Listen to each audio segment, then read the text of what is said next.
High Admiral Xerex of the Vanguard Collective stood aboard the bridge of the inevitable dawn, his primary sensors drinking in the sight of the blue-green world before him. Earth, such a quaint name for what would soon become another jewel in the Collective's crown. Status report, he commanded, his crystalline form refracting the ambient light. Scans complete, High Admiral. First Observer Malera responded, her own crystalline structure humming with barely contained excitement. Their technology appears remarkably primitive. Internal combustion vehicles, fossil fuel power plants, and their most advanced weapons rely on chemical propellants. They barely manage to establish a permanent presence on their own moon. Xerex's structure pulsed with amusement. The Vanguard had long since mastered quantum propulsion and zero-point energy generation. Their smallest scout ships could outmaneuver anything these humans had ever built. Victory was assured. Send the standard greeting, he ordered. Let them know the price of existence in our universe. The message was broadcast globally in every human language. People of Earth, you have been found wanting. Your civilization's development is insufficient to warrant independent status in the greater galactic community. Submit to Vanguard authority and accept your role as a protectorate species or face immediate reduction to pre-industrial capacity. You have 6 hours to comply. The response came not from Earth's governments, but from an unexpected source. Every display on the inevitable dawn suddenly activated, showing a woman with silver-streaked black hair and eyes that seemed to hold entire galaxies within them. This is Director Sarah Chen of the Earth Defense Initiative, she announced, her voice carrying an odd mixture of amusement and steel. We've received your message and found it cute. Allow me to clarify something. Those primitive technologies you've observed, they're props. Window dressing. A test we've developed over centuries to identify potential allies and threats. Xerex's crystalline form vibrated with indignation. You dare mock the Vanguard? Your pitiful attempts at deception. Ho, I dare quite a lot. Chen interrupted. For instance, I dare to inform you that your entire fleet's quantum communication network has been compromised for the last 3 hours. Your shield harmonics have been mapped and countered. And those primitive satellites you dismissed, they're actually quantum entanglement nodes that have been recording every weakness in your supposedly superior technology. Alarms suddenly blared across the bridge. First Observer Malera's voice rose in panic. High Admiral, we're detecting massive energy signatures emerging from Earth's oceans, from inside their mountains, from their moon. They're everywhere. The facade of a primitive Earth fell away like a discarded cloak. Massive structures of impossible geometry rose from the seas. What had appeared to be normal clouds dissipated to reveal floating cities. The moon's surface rippled as hidden installations awakened. You see, Chen continued, humanity learned long ago that true power lies not in showing strength, but in choosing when to reveal it. Those fossil fuel plants you scanned, quantum energy facilities in disguise, those chemical rockets, gravitic pulse drives wrapped in clever camouflage. We maintained this masquerade for one simple reason: to identify which spacefaring races would approach us with respect and diplomacy, and which would show their true nature through threats and demands. Xerex watched in horror as his fleet systems began shutting down one by one, their quantum cores rewriting themselves through vulnerabilities his people had never even imagined could exist. Consider this a lesson, High Admiral, Chen said, her smile never wavering. Humanity isn't interested in your protection or your dominion, but we are willing to teach. Your fleet will be returned to your territory, along with a comprehensive analysis of every flaw we discovered in your technology. Consider it a gift. And a warning: return in peace or don't return at all. As the inevitable dawn systems came back online, now running on human protocols that his best technicians couldn't begin to understand, Xerex felt something he hadn't experienced in centuries: humility. They had never stood a chance. Earth hadn't been hiding in fear. They had been watching, evaluating, and judging. The message was clear.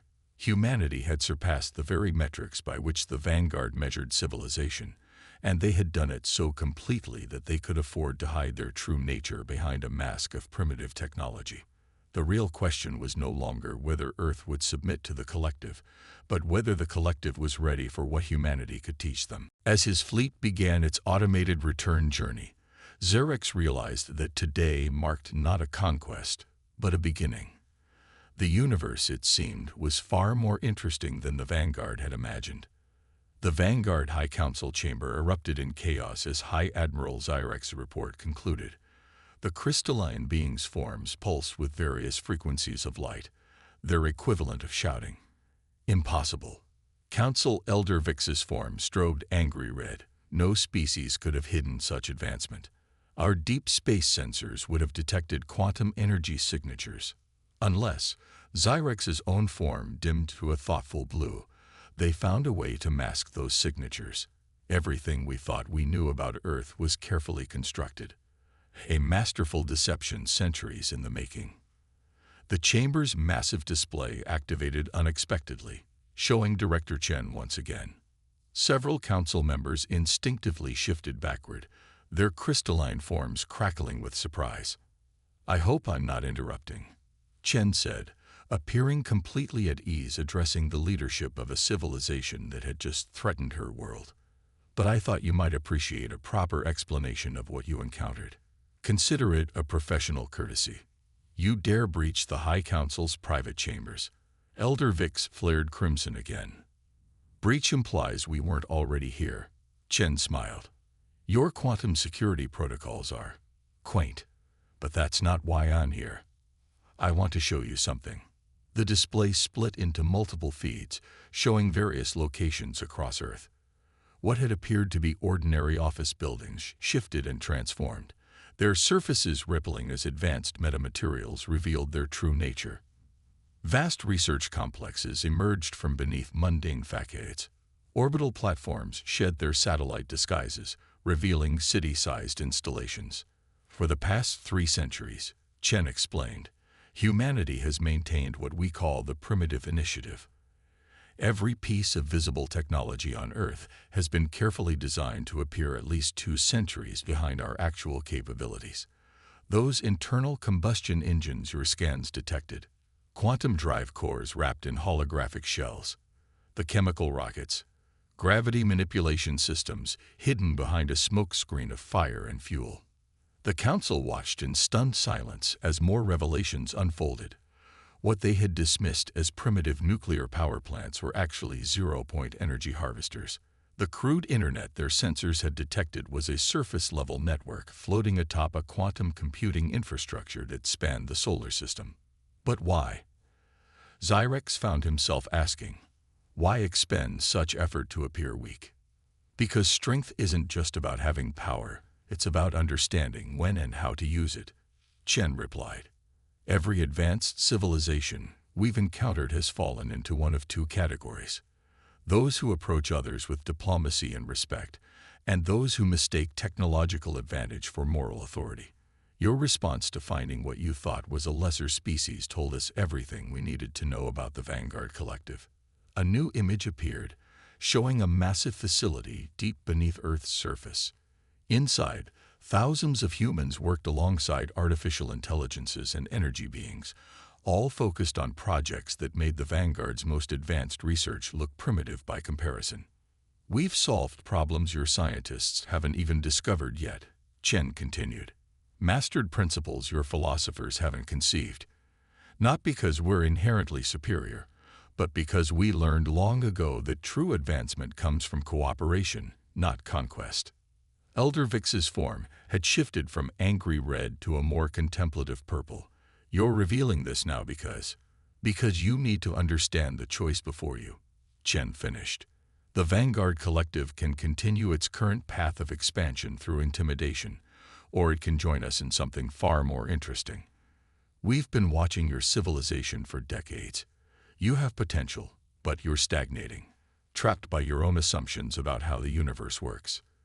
The displays showed more hidden human achievements: ships that could fold space without generating detectable signatures, medical technology that could transfer consciousness between bodies of pure energy, engineering that treated the laws of physics less as rules and more as polite suggestions. "Here's our offer," Chen said. "The Vanguard Collective can become our students, learn why we hide our true nature, and how we've advanced so far beyond what you thought possible. Or you can remain as you are, knowing there are powers in the universe that your sensors can't detect and your weapons can't harm. Either way, the facade of primitive Earth ends today. The choice of what happens next is yours." The High Council chamber fell silent as the implications sank in. They had thought themselves the teachers, coming to guide a primitive world. Instead, they had stumbled into a test they didn't know they were taking, administered by a civilization so advanced it could hide in plain sight. As the display winked out, High Admiral Zirex realized that the universe had suddenly become a much larger, more mysterious place, and humanity, it seemed, had appointed themselves its most enigmatic guardians. High Admiral Zirex had thought he understood humiliation after his failed invasion of Earth. Now, standing in what humans casually called their introductory research facility, he realized his earlier embarrassment had been merely a prelude. "This is impossible," First Observer Malera whispered, her crystalline form flickering with distress as they watched a human child casually manipulating quantum fields with a device that looked like a toy. "They're letting their young experiment with forces that our most advanced scientists struggle to control." "Oh, that's just a basic physics learning tool," their guide, Dr. James Rodriguez, explained with an easy smile. "We find hands-on experience helps children understand quantum mechanics before moving on to more complex principles." The tour continued through vast chambers where humans worked alongside artificial intelligences that made the Vanguard's most advanced computers look like primitive calculators. Entire rooms phased in and out of normal spacetime, their contents existing in multiple dimensional states simultaneously. "Here's something that might interest you," Rodriguez said, leading them to a seemingly empty chamber. "This is our temporal mechanics lab. We're currently running an experiment that started 3 weeks from now and ended 2 days ago." Zirex's secondary processing core nearly shut down trying to comprehend that statement. "You've mastered temporal manipulation." "Mastered is a strong word," Rodriguez chuckled. "We're still learning. Though I suppose that's true in both the past and future tense now." They passed a window overlooking Earth's surface, and Zirex noticed something odd about the view. "Those aren't the same continents we observed during our approach." "Good eye," Rodriguez beamed. "This facility exists in what we call a probability overlap. You're seeing multiple possible Earths simultaneously. Helps with our parallel development programs." Before Zirex could process that revelation, alarms began blaring throughout the facility.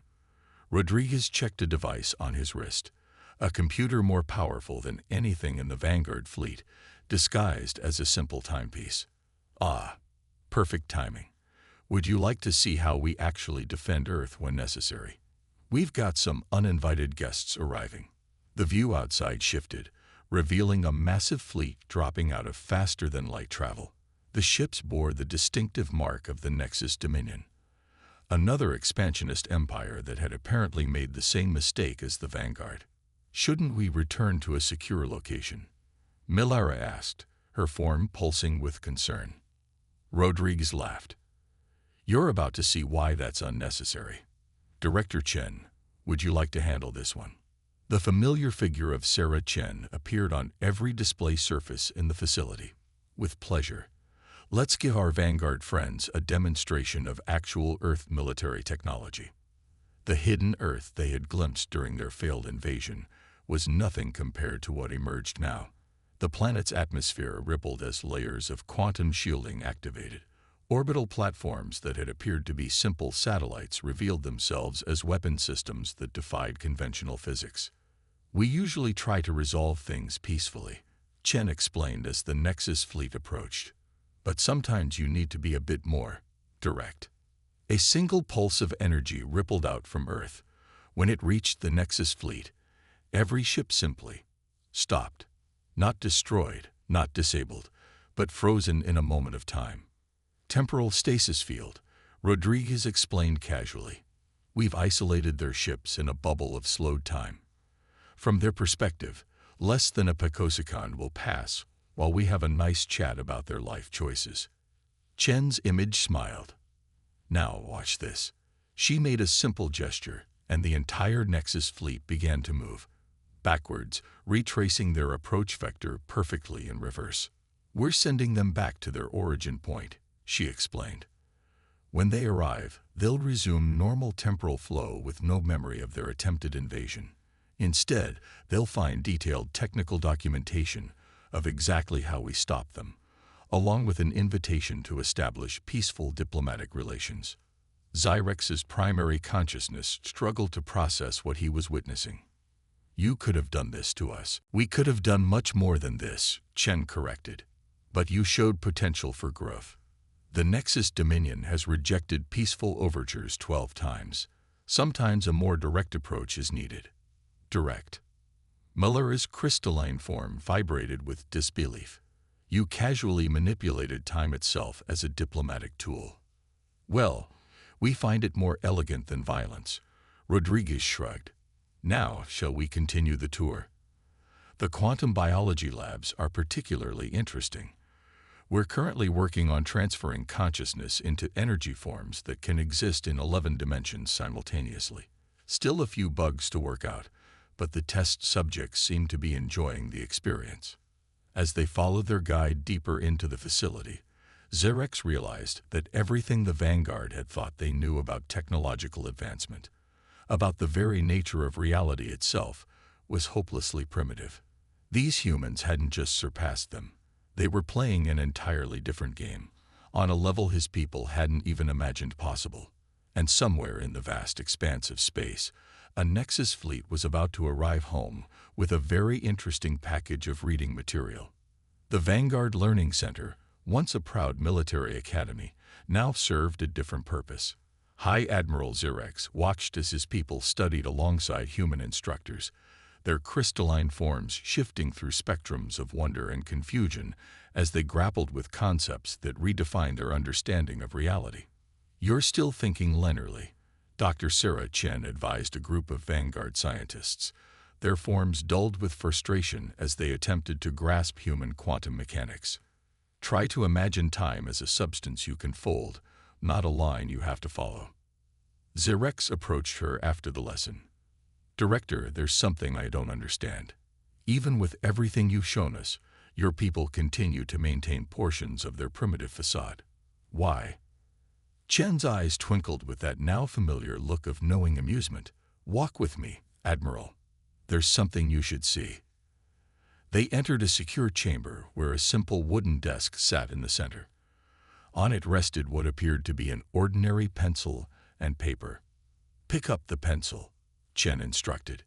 Xyrex's crystalline manipulators grasped the writing implement. The moment he touched it, his consciousness expanded exponentially. Suddenly, he could perceive multiple dimensions simultaneously, view the quantum substrate of reality itself, and understand principles that his people had never even imagined. He dropped the pencil in shock, and his perception returned to normal. That's not actually a pencil, he managed to say. No, Chen agreed. It's what we call a perception key, a device that temporarily allows other species to experience reality as we do. The paper it was sitting on, that's actually a quantum computer more powerful than your entire fleet's combined processing capacity. But why disguise it as something so primitive? Because, Admiral, true advancement isn't just about what you can build. It's about wisdom, about understanding when not to use power. That pencil could revolutionize your civilization overnight. But would that be beneficial, or would it cause chaos? They walked through a corridor where Vanguard students were learning the basics of human technology. What Xyrex had originally thought was remedial education, he now realized was preparation for concepts so advanced that his people needed entirely new ways of thinking just to begin understanding them. We maintain the facade, Chen continued, because it's a test that never ends. Every day, new civilizations reach for the stars. Some approach with curiosity and diplomacy. Others, like the Vanguard did, come with demands and threats. Our apparent primitive state lets us identify which is which. They passed a window overlooking Earth. The view shifted, showing the planet as it truly was, a world where physical and quantum realms intertwined, where what had appeared to be simple buildings were actually structures that existed in multiple dimensions simultaneously. But there's more, Chen added. Those civilizations that prove themselves worthy. They eventually discover what you're about to learn. Everything we've shown you so far, all our apparent technological marvels, they're still part of the facade. Xyrex's form pulsed with shock. What? The quantum mechanics we're teaching your people. It's the equivalent of basic arithmetic compared to what we actually know. The temporal manipulation you witnessed. A child's toy next to our true capabilities.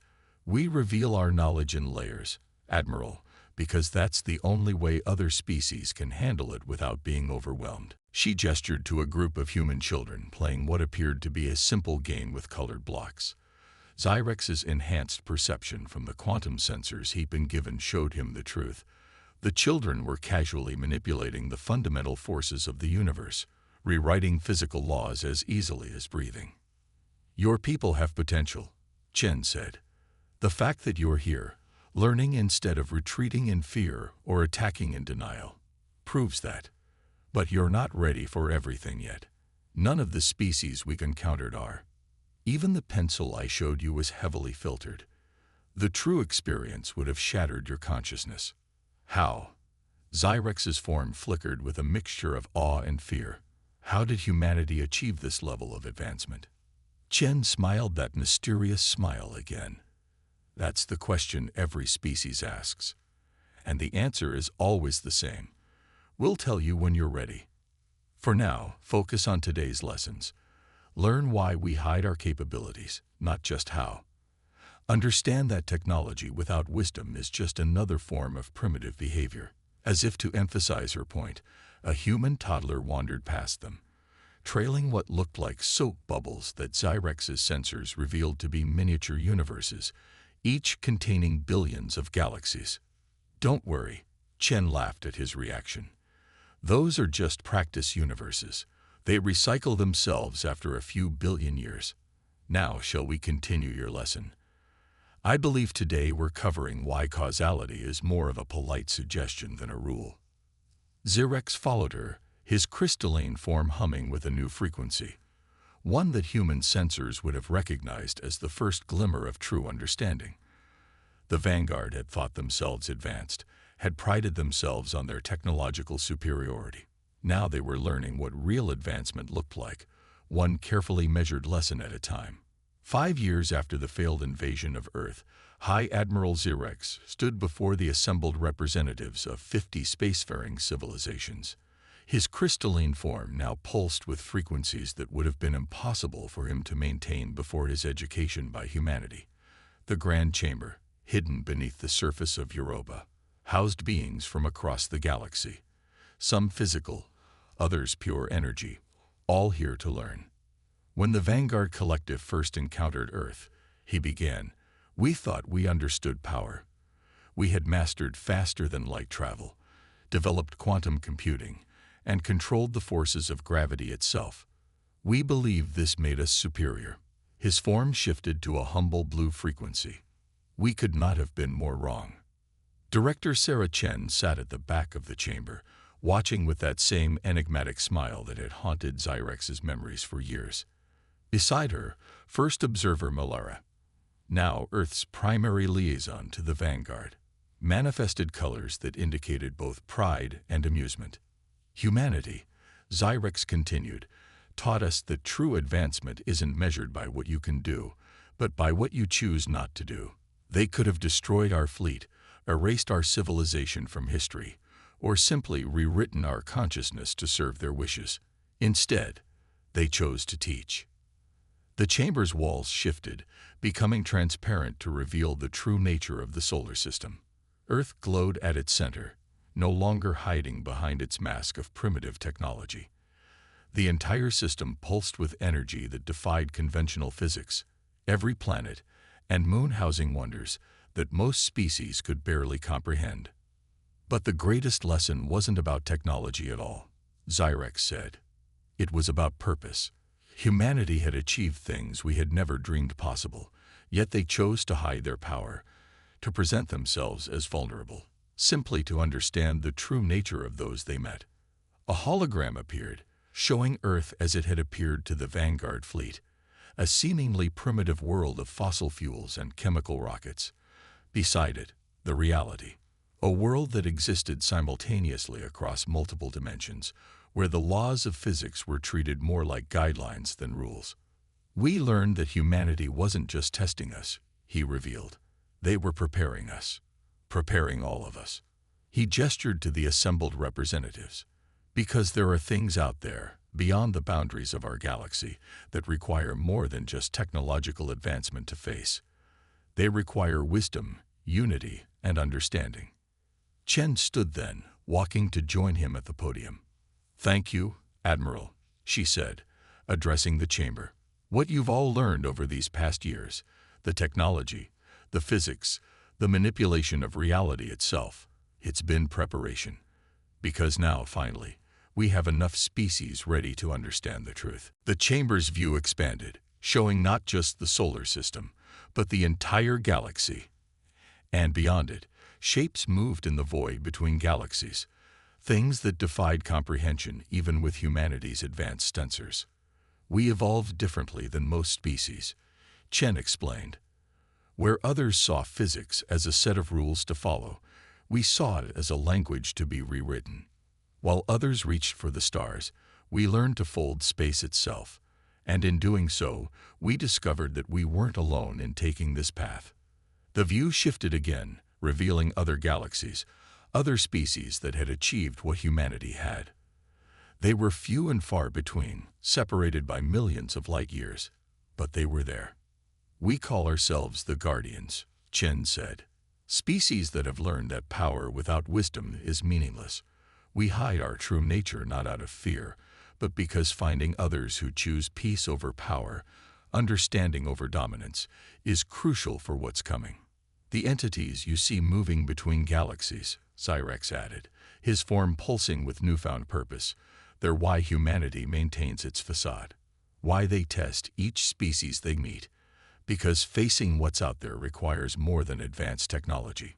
It requires civilizations that understand the responsibility that comes with power." The Vanguard passed that test. Chen smiled. "As did many of you. You came as conquerors or curious explorers, but you stayed to learn. And now, you're ready for the next step." The chamber's view zoomed out further, showing the local galactic cluster. The entities moving between galaxies were clearer now, vast intelligences that operated on scales that made even humanity's achievements seem small. "Welcome," Chen said, "to your first day as true students of the universe. Everything we've shown you so far has been a preparation for this moment. Now let us show you what reality really looks like when you stop treating physics as a limitation and start seeing it as an art form." As the assembled representatives watched in awe, humanity finally dropped the last of its facades. The solar system itself seemed to shift, revealing layers of reality that even their enhanced perceptions struggled to process. And in that moment, every species present understood that their journey of discovery was not ending, but truly beginning. High Admiral Zyrex, former conqueror turned student, felt his crystalline form resonating with a new frequency, one that the humans called hope. The universe, it seemed, was far larger, stranger, and more wonderful than anyone had imagined, and humanity had been preparing them all along to take their place as its guardians.